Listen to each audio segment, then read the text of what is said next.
Move, you worthless ghetto trash!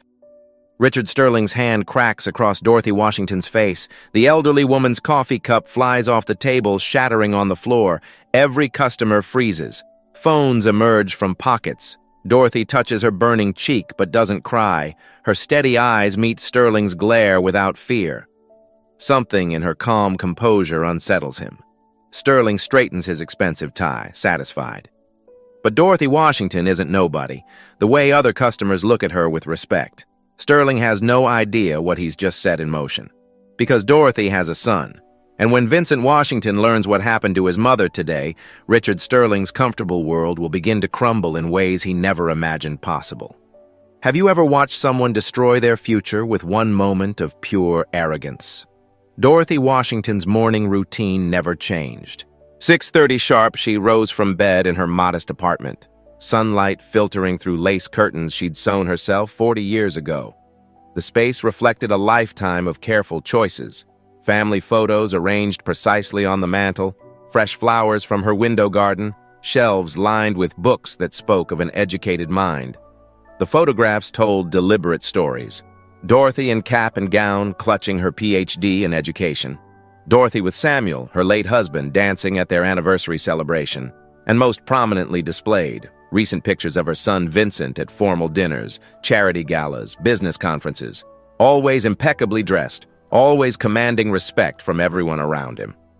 Her neighbors knew Vincent was successful. Very successful. Dorothy kept the details appropriately vague. Something in business, she'd say with maternal pride. Important meetings, significant responsibilities. The kind of work that required expensive suits and private cars. At precisely 8 o'clock, her phone rang. "Morning, Ma! Sleep well?" Vincent's voice carried the warmth reserved only for family. Dorothy smiled, settling into her favorite chair. "Like a baby, sweetheart. How's work treating you?" "Can't complain. Business is business. Do you have plans today?" "Lunch with Helen at Rosie's, our usual Tuesday tradition." A pause. Vincent always worried about her venturing out alone, though Dorothy never understood why. The neighborhood was perfectly safe, filled with people who'd known her for decades. "Ma, you know I could arrange something nicer. Private dining rooms, proper service staff, places more suited to someone of your standing." Dorothy chuckled. "Vincent Washington, I raised you better than that. Good people matter more than fancy places. Rosie's has both good food and good hearts." "Yes, ma'am. Just be careful out there, okay? People aren't always what they seem." "I'll be fine, baby. You worry too much about your old mother." "It's my job to worry. Love you, Ma." The call ended abruptly. Vincent never lingered on phones, even with family. Successful men operated on tight schedules, Dorothy understood. Important decisions waiting, crucial meetings demanding attention. Across the city, Richard Sterling's morning unfolded in stark contrast. His penthouse office occupied the entire 42nd floor of downtown's most prestigious tower. Floor-to-ceiling windows offered commanding views of the financial district sprawling below. Italian marble floors reflected light from crystal chandeliers. Leather furniture cost more than most families earned annually. Sterling stood at those windows like a general surveying conquered territory. His reflection stared back, perfectly styled hair, hand-tailored suit, gold Rolex catching morning light. Every detail calculated to project superiority, dominance, untouchable success.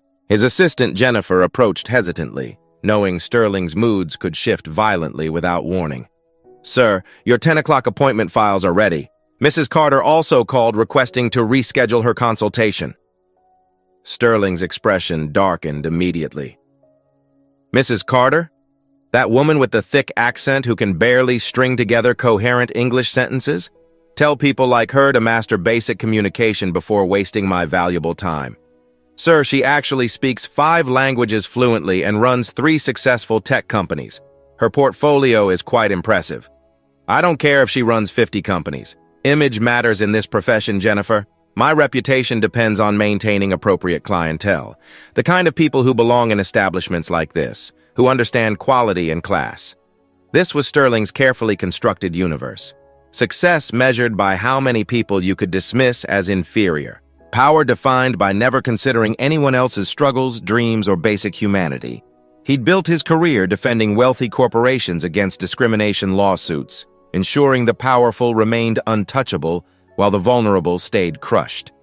His phone displayed news notifications, police brutality videos going viral, investigative reports exposing systemic racism in hiring practices, congressional hearings on hate crimes.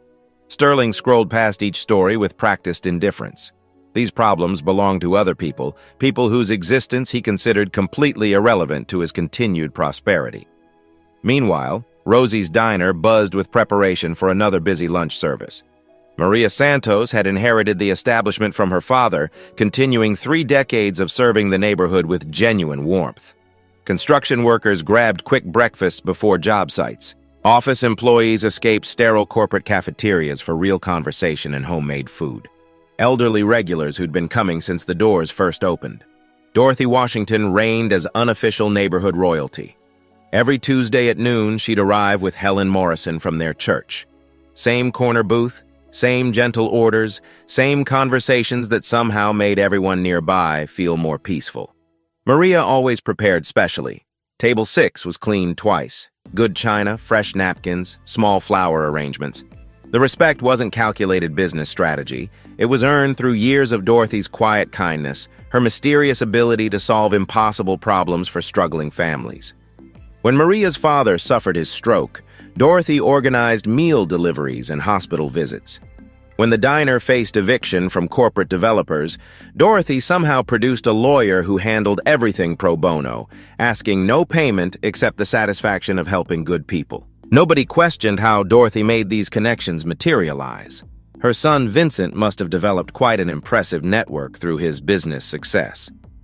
In the corner booth, a well-dressed man sat reading financial newspapers, coffee growing cold while he quietly observed every person entering or leaving. Some professional habits never fade, regardless of official retirement from dangerous work. The collision began with something as simple as a bumped elbow. Dorothy had just settled into her favorite booth when Richard Sterling stormed through Rosie's front door like a man at war with the universe. His Armani suit wrinkled from the morning's frustrations, a parking ticket from some overzealous meter maid, construction delays that made him 20 minutes late, a coffee shop barista who'd clearly never learned proper customer service. Sterling surveyed the diner with barely concealed disgust. Cracked vinyl booths, laminated menus, the smell of grease and honest work hanging in the air. This wasn't his usual restaurant, but his preferred establishment had been booked solid. He'd have to endure slumming it with the common people. Maria Santos approached with professional courtesy despite sensing trouble brewing. "Good afternoon, sir. Table for one."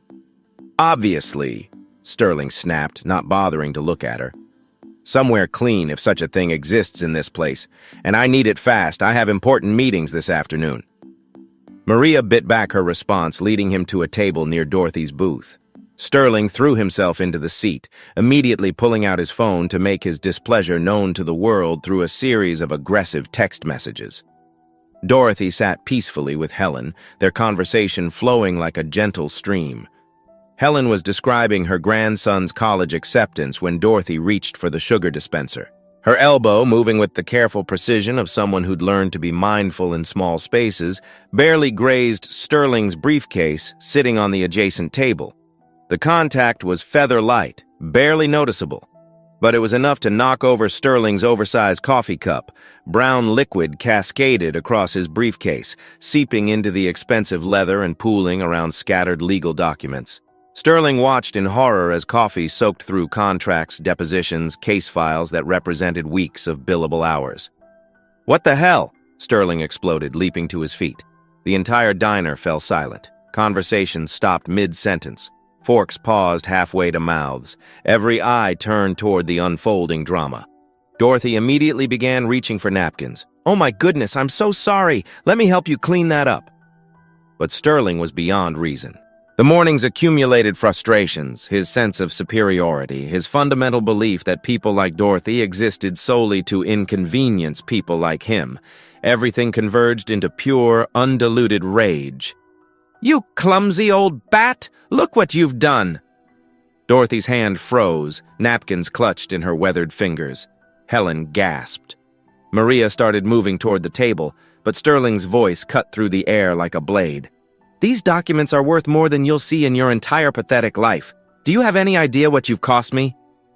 Dorothy straightened slowly, her dignity intact despite the public humiliation. "Sir, it was clearly an accident. I'm happy to pay for any cleaning costs." "Cleaning costs?" Sterling's voice rose to a near shriek. "These are irreplaceable legal documents. Contracts with Fortune 500 companies. Cases that determine whether real Americans keep their jobs or lose them to your kind." The racial undercurrent was unmistakable. Several customers began pulling out phones, sensing something newsworthy developing. Dorothy's voice remained steady. "I understand you're upset, but there's no need for that kind of language." "Don't tell me what kind of language to use." Sterling stepped closer, towering over Dorothy's seated frame. "You people need to learn your place. This is what happens when you let just anyone into decent establishments." Helen Morrison, 78 years old and a retired school principal, found her voice. "Young man, you're being completely unreasonable. Accidents happen." Sterling whirled on her. "And you can shut your mouth, too. I don't need lectures from welfare queens about reasonable behavior." That's when phones started emerging from pockets throughout the diner. The racial slurs were unmistakable now, impossible to misinterpret or excuse. Maria Santos had heard enough. "Sir, I'm going to have to ask you to lower your voice or leave my establishment." Sterling turned his fury on Maria. "Your establishment, this grease pit! You should be thanking me for even setting foot in here. People like me are the only reason places like this stay in business."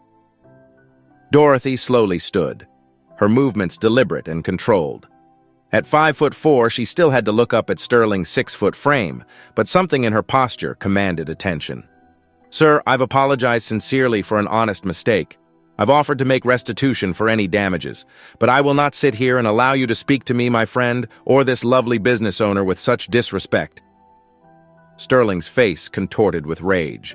The idea that this nobody, this insignificant old black woman, would dare stand up to him, would dare lecture him about respect, it was beyond his comprehension. "You'll sit down and shut up, or I'll make sure you regret ever leaving whatever government housing project spawned you." Dorothy's voice remained steady as granite. "I have every right to be in this restaurant.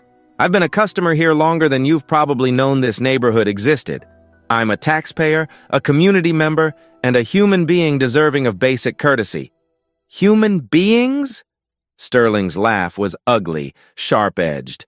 "You're nothing but a drain on society, you and your whole worthless kind." The words hung in the air like poison. Phone cameras captured every syllable. In the corner booth, the well-dressed man had stopped pretending to read his newspaper. Dorothy straightened to her full height, radiating a dignity that made Sterling's expensive clothes look like costume jewelry. "Young man, you clearly don't know who you're speaking to." "I know exactly who you are," Sterling snarled. "You're nobody. A nobody from nowhere with nothing who matters to absolutely no one." The silence that followed was deafening. Then Sterling's hand moved. He grabbed Dorothy's wrist, his fingers digging into her thin skin with enough force to leave marks.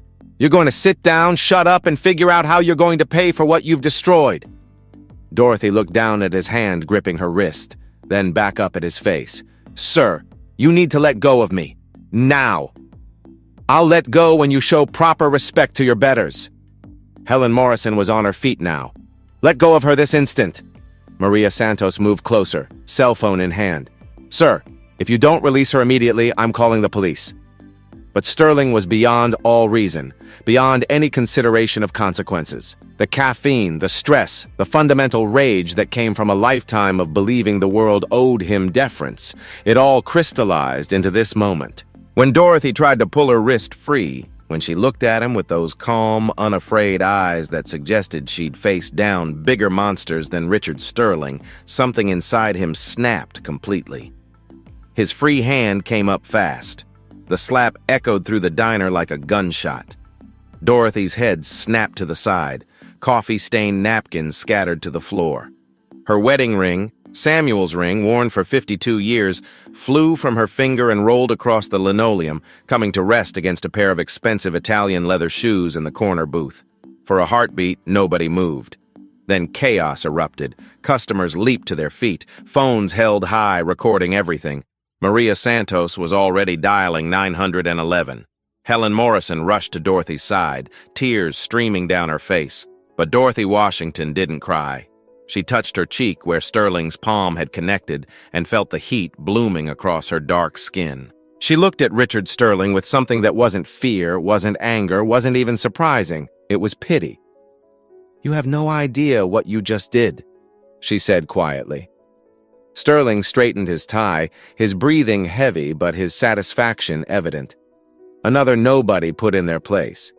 Another lesson taught about the natural order of things. He had no idea that in the corner booth, Vincent Washington's most trusted lieutenant was already speed dialing a number that would change everything. The man in the expensive shoes picked up Dorothy's ring, pocketing it carefully. Evidence, perhaps.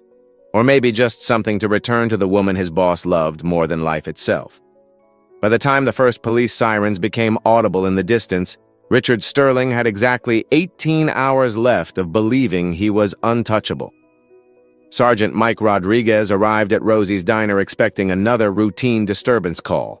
Instead, he found a dozen phones still recording and an atmosphere thick with tension. Sterling immediately seized control. "Officer, thank God you're here. I was attacked by these people while enjoying a peaceful lunch." He flashed his law credentials with practiced ease. "Richard Sterling, senior partner at Crawford, Sterling and Associates. That woman deliberately destroyed my property and became violent when I requested compensation." Rodriguez surveyed the scene. Every witness wore the same expression, disgust aimed squarely at Sterling. Not typical when someone claims victimhood. "Sir, step back and let me assess the situation."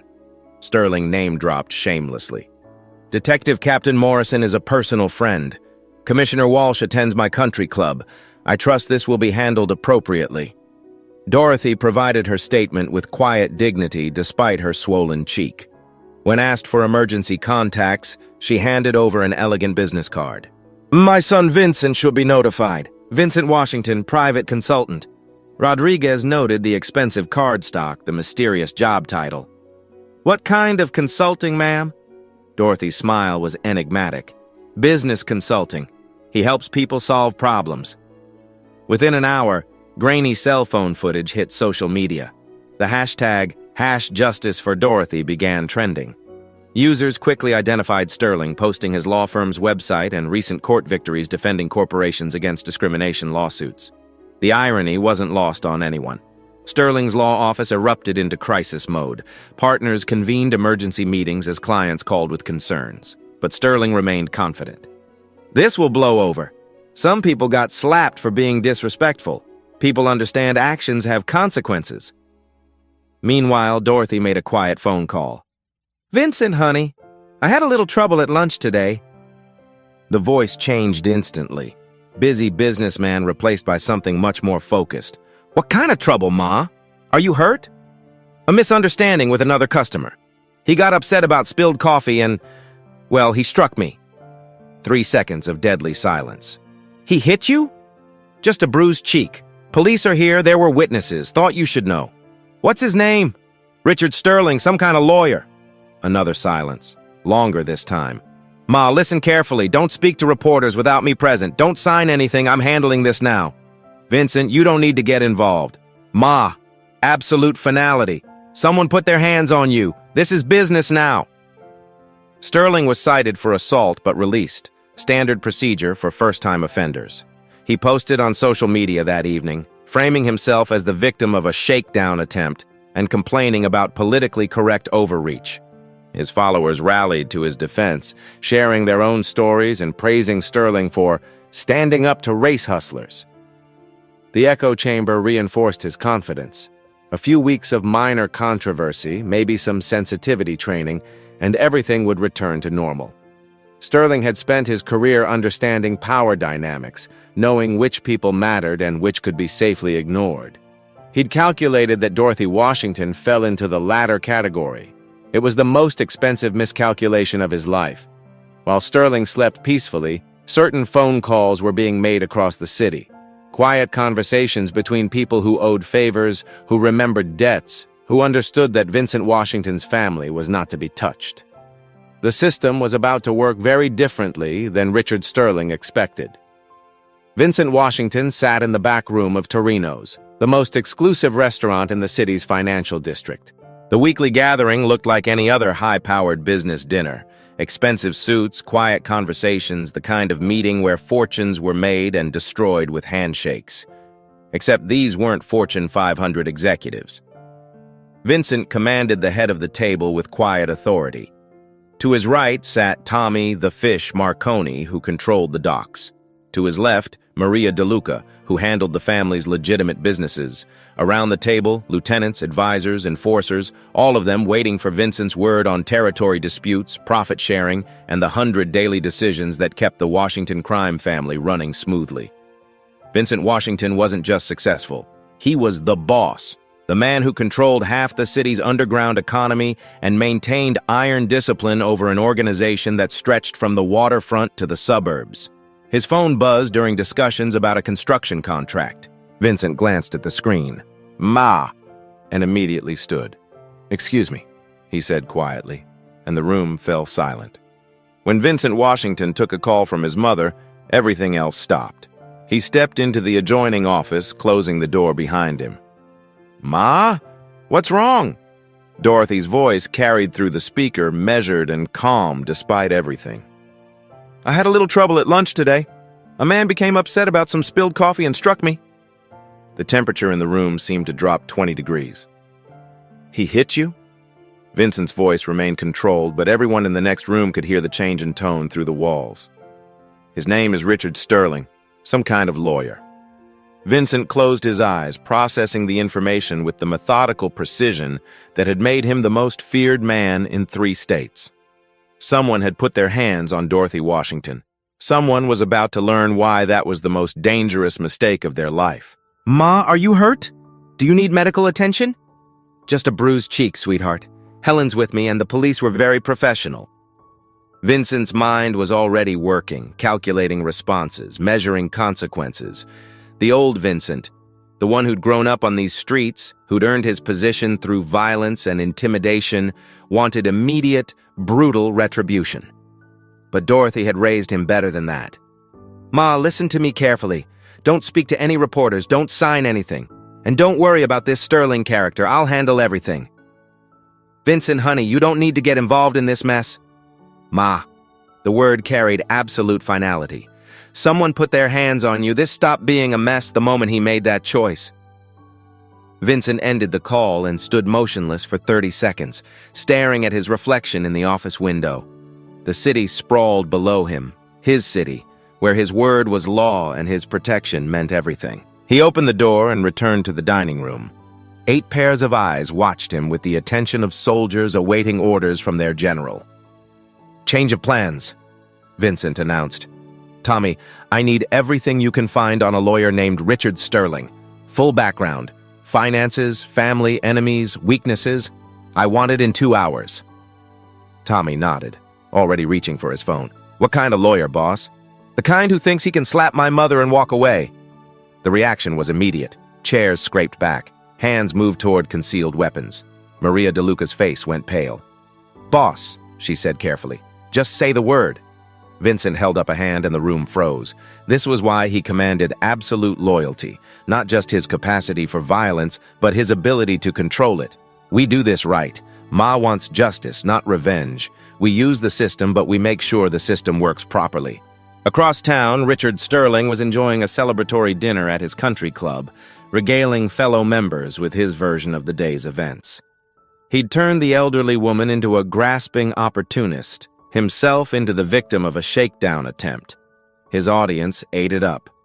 These were his people, wealthy, white, convinced that the world's problems stemmed from others' inability to know their place.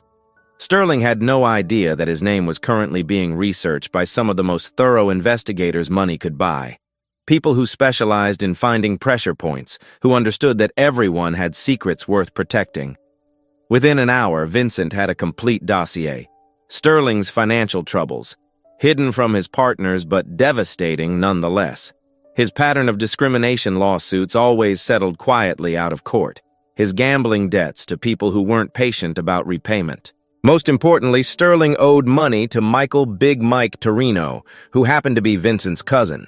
The irony was almost poetic. Vincent made his first call to District Attorney Margaret Carter. They'd known each other since childhood. She'd grown up 3 blocks from the Washington house, had attended Dorothy's Sunday school classes for 5 years. "Maggie, it's Vincent. We need to talk." Chen's voice was immediately cautious. "Vincent, I can't discuss ongoing cases with you. It's about my mother." A pause.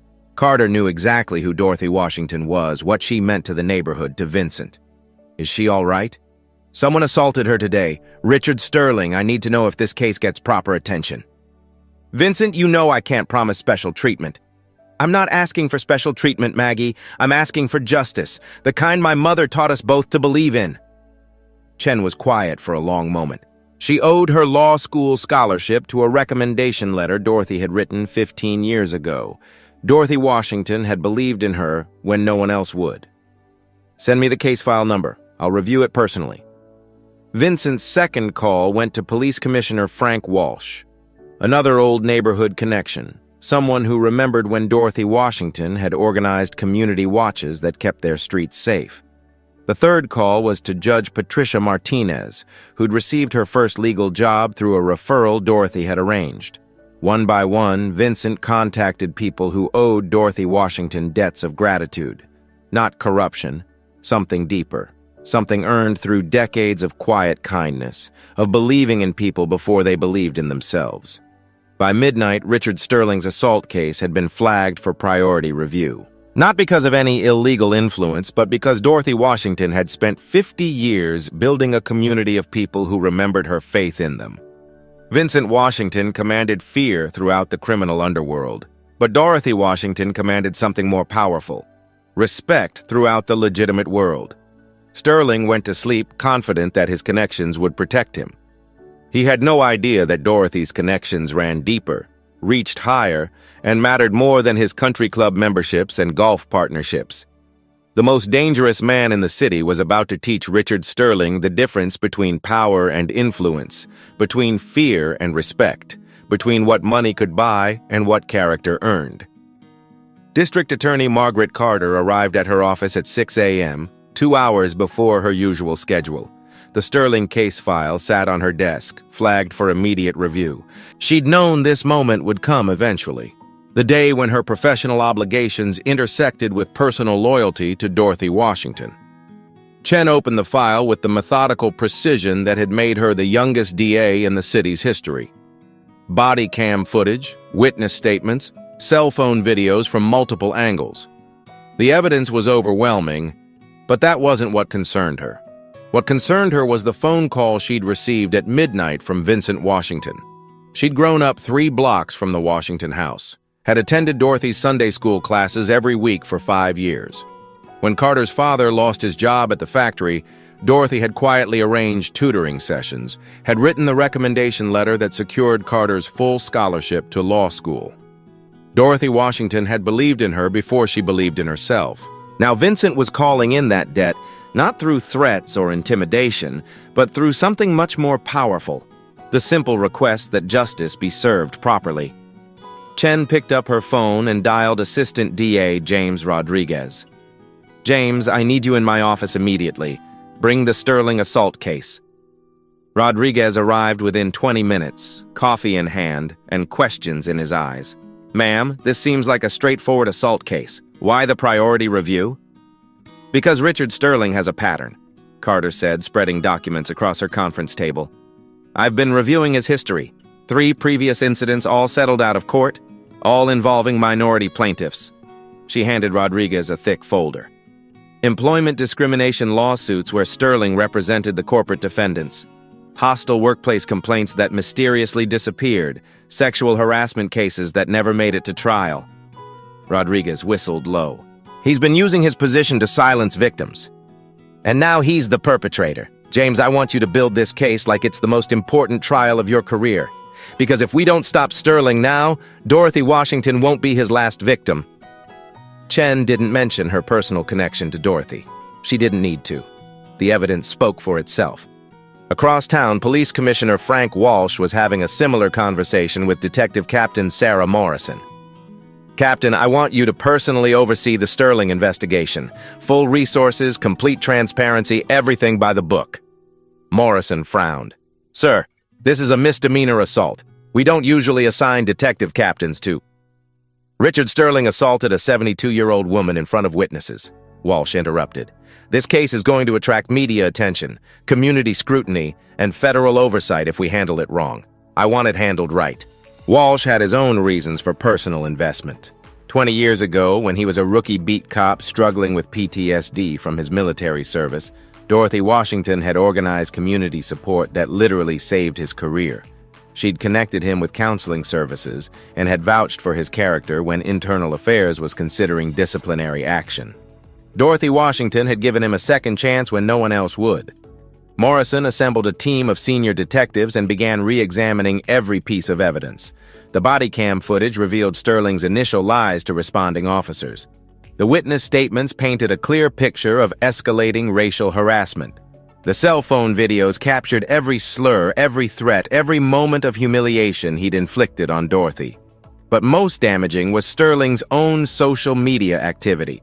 His posts from that evening, gloating about putting entitled minorities in their place, bragging about his connections protecting him from consequences. Sterling had documented his own hate crime. Meanwhile, at Crawford, Sterling & Associates, the firm's senior partners were discovering the full scope of their exposure. Managing partner Harrison Crawford sat in an emergency session with the firm's other founding partners, reviewing Sterling's case history with growing horror. "Gentlemen, we have a problem," Crawford announced. "Richard's actions have created liability for the entire firm. Our malpractice insurance won't cover hate crimes. Our corporate clients are already asking questions." Partner Thomas Wakefield pulled up news coverage on his tablet. The video has 2 million views. The hashtag #Justice for Dorothy is trending nationally. Our biggest client just canceled their retainer. "We need to cut Sterling loose immediately," declared partner Elizabeth Hayes. "Issue a statement condemning his actions, announce his suspension pending investigation." But they were already too late. Vincent Washington's people had been busy throughout the night, making phone calls, sharing information, ensuring that Sterling's history became public knowledge. By morning, investigative journalists had Sterling's complete disciplinary record from the State Bar Association. Employment lawyers were coming forward with stories of his harassment tactics. Former clients were describing his discriminatory behavior in depositions and court filings. Sterling's carefully constructed reputation was collapsing in real time. At 10 a.m., Sterling arrived at his office to find security guards waiting with boxes for his personal belongings. "What the hell is this?" he demanded. Crawford stood behind the guards, his expression grim. "Richard, the partners have voted unanimously to terminate your employment effective immediately. Your actions have brought disgrace to this firm and exposed us to lawsuits we can't afford. You can't fire me. I'm a founding partner." "Read your partnership agreement, Richard. The morality clause is quite specific about behavior that damages the firm's reputation." Sterling's face went white. Without the firm's protection, without their resources and connections, he was just another defendant facing serious criminal charges. "Harrison, we've been friends for 20 years. My clients generate millions in revenue. Your former clients, they've all requested new representation." Crawford handed him a letter. "You have 1 hour to clear out your office. Security will escort you from the building." As Sterling packed his personal items, his assistant Jennifer received dozens of calls from reporters, from civil rights organizations, from federal investigators who'd taken interest in his pattern of discrimination. Sterling's phone buzzed with notifications. Clients terminating their contracts, colleagues distancing themselves, country club members expressing concern about his membership status. The social isolation was swift and complete. But Vincent Washington wasn't finished. That afternoon, Sterling received a visit from FBI agent Patricia Valdez, who'd been investigating civil rights violations in corporate America. "Mr. Sterling, we'd like to discuss your representation of Megalith Corporation in their discrimination lawsuit, specifically your strategies for silencing minority plaintiffs." Sterling's lawyer advised him to invoke his Fifth Amendment rights, but the damage was done. The federal investigation that Dorothy's assault had triggered was expanding into Sterling's entire career. Judge Patricia Martinez, reviewing the case for preliminary hearing, noted Sterling's history of using legal technicalities to escape accountability. This time, she would ensure every procedural requirement was met, every piece of evidence properly admitted. Sterling had built his career on exploiting the system's weaknesses.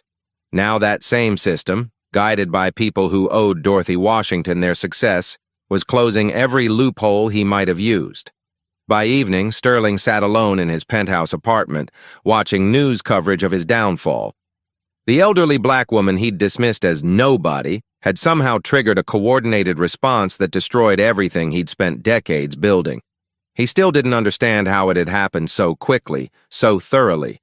Sterling had no idea that Dorothy Washington had spent 50 years investing in people's futures, believing in their potential, helping them achieve success through education, opportunity, and simple human decency. Vincent Washington commanded fear through violence and intimidation, but Dorothy Washington commanded something infinitely more powerful: love, loyalty, and gratitude from hundreds of people whose lives she'd touched. Sterling thought he'd slapped some random old woman. He'd actually struck the mother figure of half the city's power structure: judges, prosecutors, police officials, community leaders who remembered Dorothy's faith in them when no one else cared. The investigation was proceeding with unprecedented speed and thoroughness, not because of corruption or outside pressure, but because people who owed Dorothy Washington everything were finally able to repay their debts by ensuring justice was served properly. Sterling's world was crumbling exactly the way Vincent Washington had planned, through the system with dignity, using the very principles of justice that Dorothy had spent her life teaching. The most dangerous man in the city was keeping his promise to his mother. Sterling would face consequences through legal channels surrounded by people who remembered Dorothy's kindness and Vincent's patience. But patience had its limits, and Richard Sterling was about to learn that some mistakes could never be undone, no matter how many connections you thought you had. And he was going to do it exactly the way his mother had taught him, through the system, with dignity, using the very principles of justice that Dorothy Washington had spent her life upholding. Sterling thought he'd slapped some nobody. He'd actually struck the mother of the most powerful man in the city, a man who'd learned that true strength came not from violence, but from knowing when and how to use every tool at your disposal. The countdown to Richard Sterling's destruction had officially begun. The courtroom was packed beyond capacity. Media crews lined the hallway outside Judge Patricia Martinez's courtroom, their cameras capturing every person who entered. Civil rights leaders sat alongside neighborhood residents. Federal observers monitored from the back rows. The case of the people versus. Richard Sterling had become a symbol of something much larger than one moment of violence. Sterling entered through a side door, flanked by his new attorney, a public defender named Michael Carter, who'd drawn the short straw when Sterling's original legal team abandoned him. Gone was the expensive suit, replaced by an ill-fitting jacket from a discount store. Gone was the arrogant swagger, replaced by the hunched shoulders of a man who'd lost everything.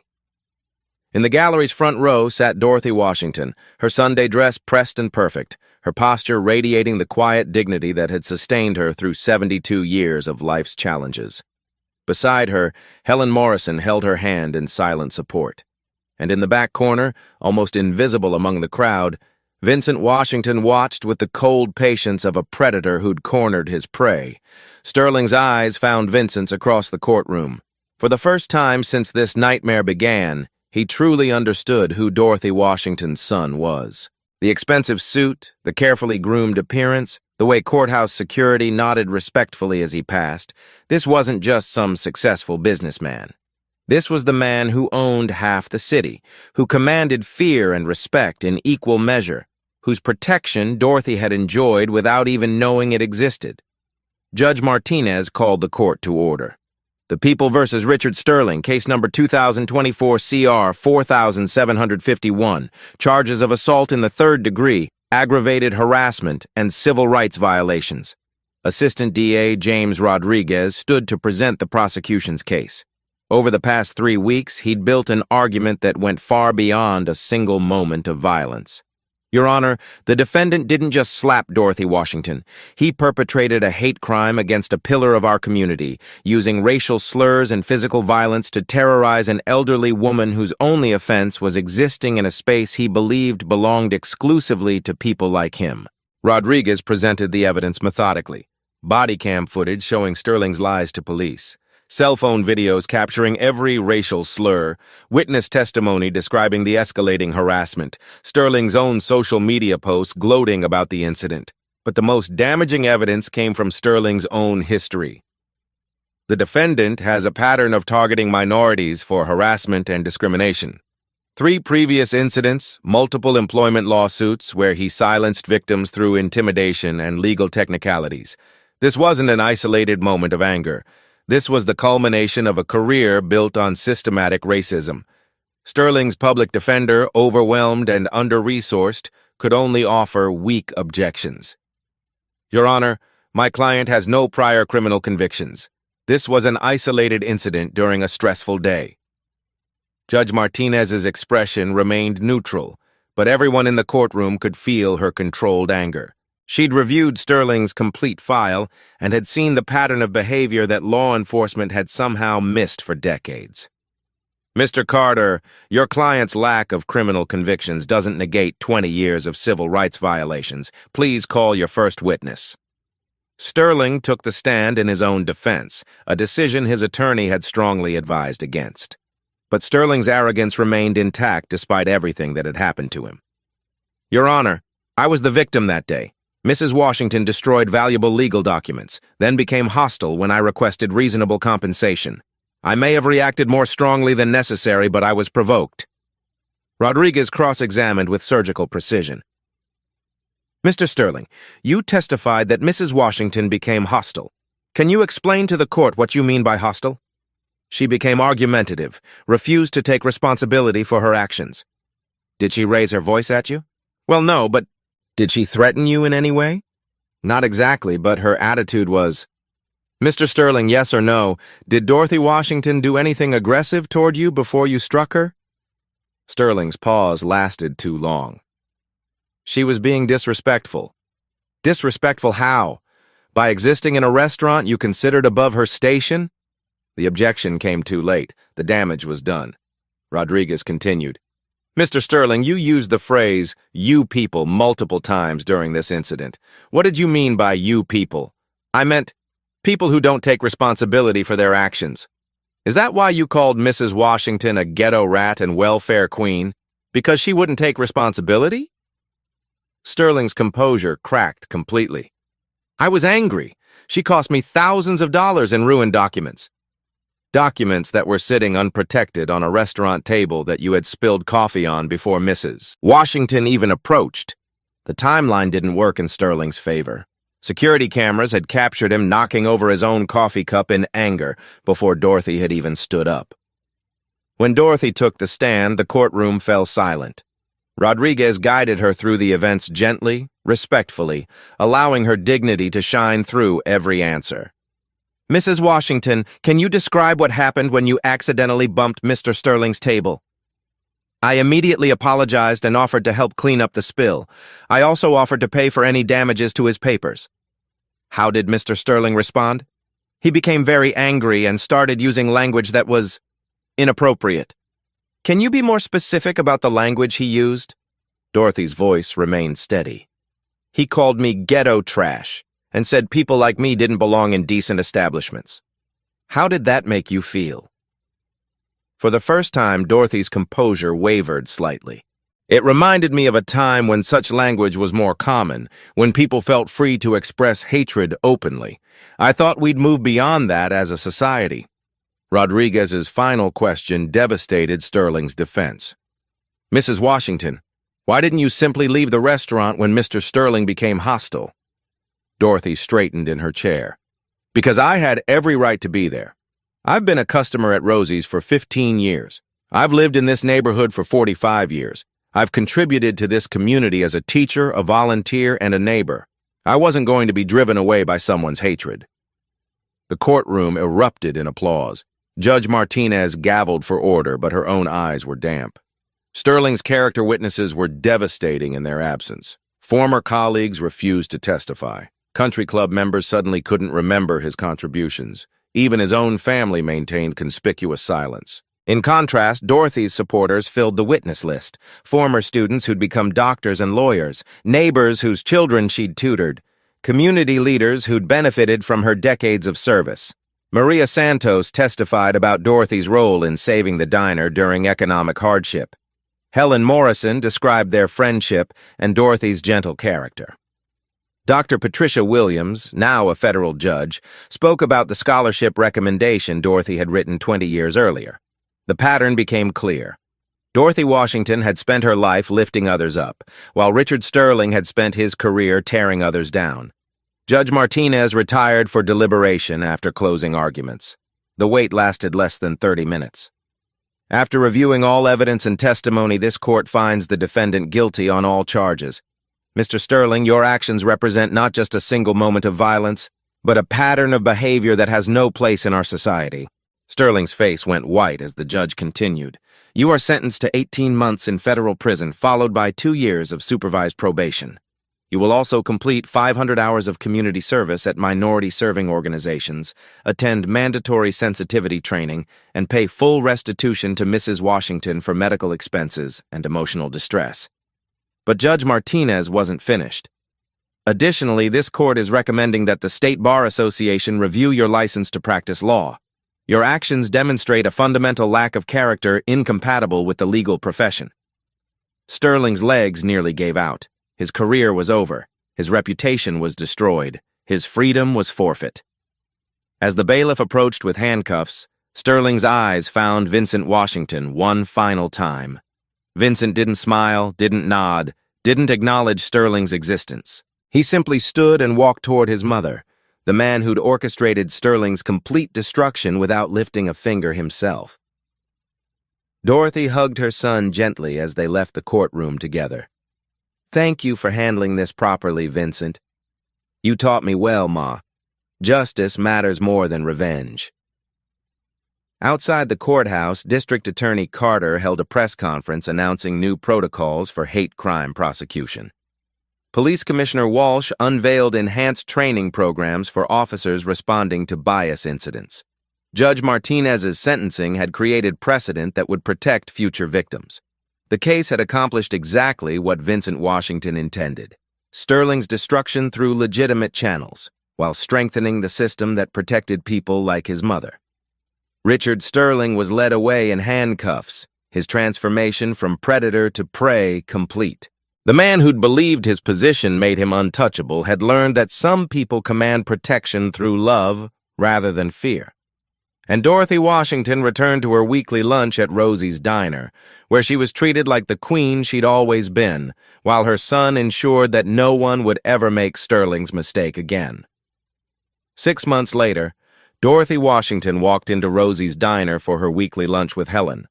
The same booth waited, the same warm greetings from Maria and regular customers.